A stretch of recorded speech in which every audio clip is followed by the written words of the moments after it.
Today is World Diabetes Day, raising awareness about diabetes and the millions of people at risk. Anchor Ron Trevino looks at programs in Houston alerting people to the health dangers. The Houston Health Department opens a free diabetes center in Acres Homes, an underserved area where more than 18% of adults are living with a disease, according to the health department. In Houston, we have about a 12.5% of adults are living with diabetes, but in the Acres Home area, that's, of course, as you said, higher. And so it just demonstrates that in many of our communities, the risk and the significance and the impact of diabetes is greater. The center, located on West Montgomery Road, offers free diabetes education and other services. The number of adults with diabetes in the United States has more than doubled in the last 20 years. According to the CDC, about 37 million people have diabetes, 8.5 million are undiagnosed, and 96 million adults have prediabetes. A 2021 study shows up to half of new diabetes cases in the U.S. are linked to obesity.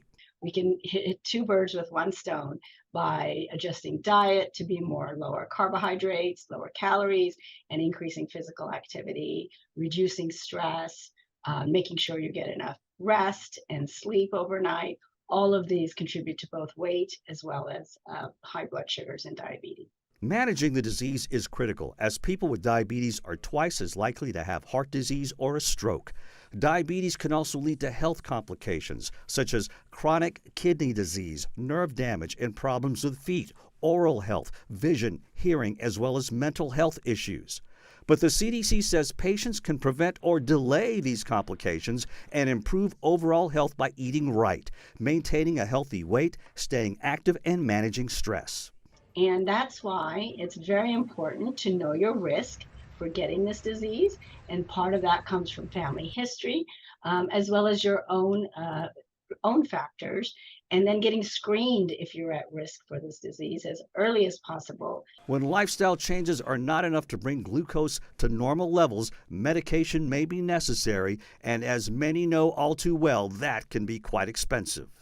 Most people with diabetes have type 2. Type 1 diabetes is usually diagnosed in children and young adults. Gestational diabetes develops in pregnant women who have never had the disease. Diabetes is the 7th leading cause of death in the United States. Ron Trevino, KHOU 11 News.